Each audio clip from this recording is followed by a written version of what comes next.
Bismillahirrahmanirrahim. Assalamualaikum warahmatullahi wabarakatuh. Apa kabar Bapak Ibu semua, sahabat KML Tunas Melati? Selamat datang di kelas KML Tunas Melati ya. Perkenalkan, nama saya Tunas Melati, founder dari kelas menulis Lampung Tunas Melati. Kelas menulis Lampung Tunas Melati hampir setiap bulan membuka kelas menulis ya.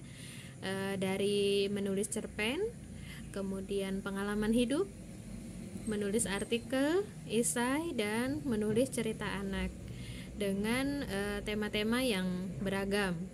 Ya, alhamdulillah KML Tunas Melati sudah melahirkan puluhan buku antologi karya peserta KML Tunas Melati. Nah, sekarang giliran Bapak Ibu yang bergabung dalam kelas ini dan ikut berkarya bersama kami.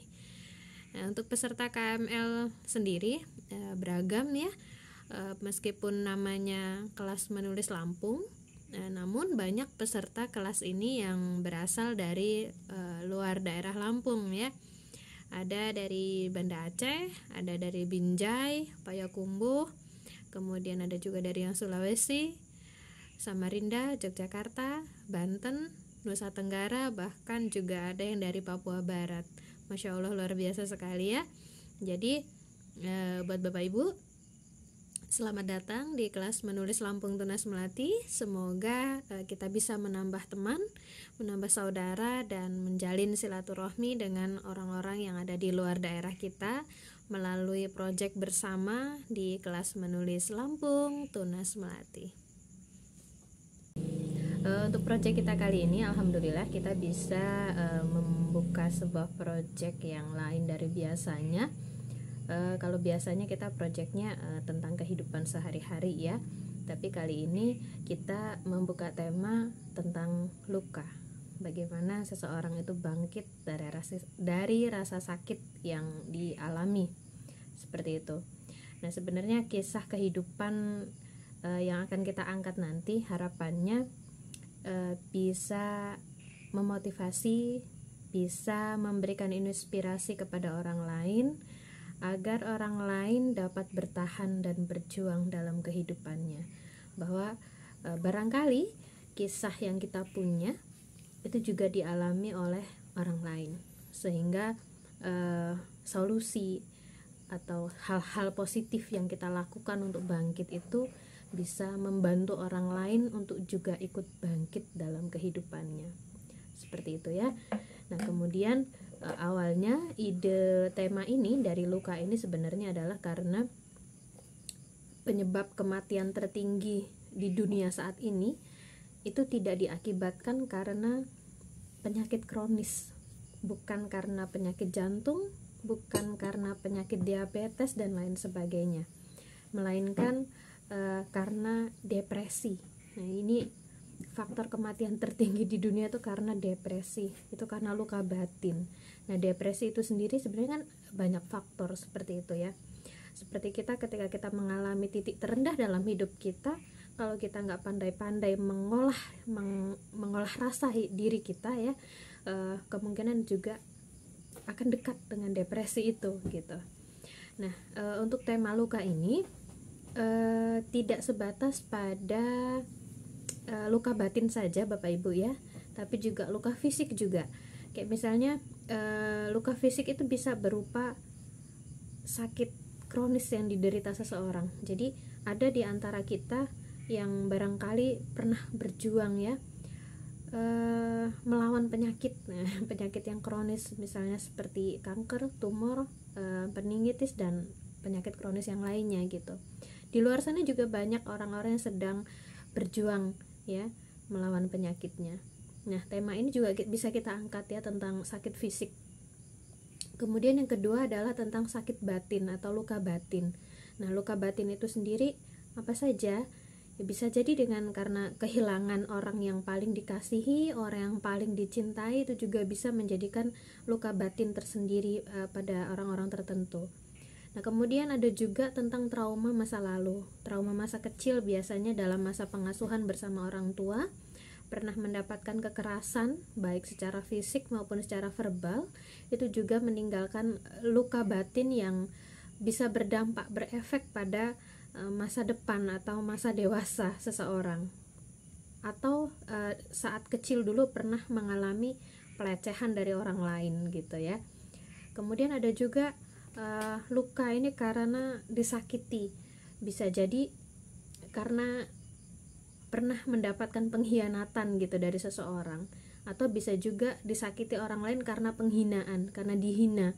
Nah, orang-orang yang tangguh, orang-orang yang kuat akan mampu mengolah dirinya, mengelola kehidupannya untuk bangkit dari luka-luka yang pernah dia alami. Nah, harapannya di kelas ini tema-tema itu bisa kita angkat, yang kemudian bisa menawarkan solusi ataupun hal-hal positif yang bisa kita bagikan kepada orang lain, sehingga hal itu bisa bermanfaat bagi orang lain, seperti itu. Nah, kemudian bagaimana jika Bapak Ibu ini sebenarnya ingin menuliskan pengalaman pribadi, misalnya ini adalah pengalaman pribadi Bapak Ibu, misalnya seperti itu, tapi malu gitu ya untuk mengungkapkan, karena barangkali ada di antara kita yang merasa bahwa pengalaman ini nih memalukan atau ini aib saya gitu, dan saya merasa keberatan ketika mengangkat cerita saya ini gitu, pengalaman saya ini. Nah, Bapak Ibu bisa menyiasatinya dengan menggunakan nama samaran dan menggunakan sudut pandang orang ketiga, dia, ia, atau nama samaran yang kita gunakan ya, sehingga tidak seolah-olah itu murni pengalaman kita. Kita juga bisa menyisipkan hal-hal yang mempermanis tulisan kita 30% barangkali ya, keluar dari zona zona pengalaman aslinya. Kita bisa tambah imajinasi kita untuk mempermanis tulisan itu tadi, sehingga tidak monoton ini murni pengalaman pribadi saya. Bapak Ibu bisa memanfaatkan imajinasi Bapak Ibu untuk mempercantik tulisannya, seperti itu. Nah, kemudian pada kelas ini untuk menuliskan kisah itu tadi ada 2 cara ya Bapak Ibu ya, yang bisa kita gunakan. Yang pertama, kita bisa menuliskannya dengan gaya menulis cerpen ya, seperti biasa menulis cerpen, atau menulis pengalaman pribadi seperti itu dengan sudut pandang aku ya, nggak masalah. Sebenarnya 2 cara penulisan ini memiliki metode yang berbeda. Ada pengalaman pribadi, itu cara menuliskannya juga berbeda dengan cara menulis cerpen gitu ya, karena kalau cerpen itu kan lebih cenderung pada fiksi gitu ya, fiktif gitu, sehingga sah-sah saja ketika kita menambahkan bumbu-bumbu untuk pemanis tulisan kita. Untuk pengalaman pribadi nanti akan kami sampaikan metodenya ya, bagaimana cara menuliskan pengalaman pribadi yang runut, runtut, dan alurnya menarik seperti itu. Nah, kemudian nanti ada waktu 2 minggu, jadi selama 2 minggu nanti Bapak Ibu akan mendapatkan materi dan pendampingan selama menulis. Jadi nanti juga ada latihan, kemudian pengerjaan latihan ini nanti akan kami dampingi, dan Bapak Ibu akan mendapatkan review dari kami, seperti itu. Jadi 2 minggu nanti bisa dimanfaatkan untuk kita berdiskusi dan tanya jawab ya. Kemudian bagaimana nih Bapak Ibu yang sudah biasa menulis gitu ya, sudah mahir untuk menulis gitu. Jadi Bapak Ibu bisa langsung menulis saja, kemudian langsung setorkan aja naskahnya kepada admin kami. Ya, itu akan mempercepat kelas kita, mempercepat selesainya proyek kita, itu nggak masalah, dan Bapak Ibu tetap bisa mengikuti materi-materi dari kami dan mengerjakan latihan-latihannya seperti itu ya. Demikian aja nih pengantar dari kami. Semoga bermanfaat ya Bapak Ibu ya. Selamat bergabung di kelas menulis Lampung Tunas Melati. Assalamualaikum warahmatullahi wabarakatuh.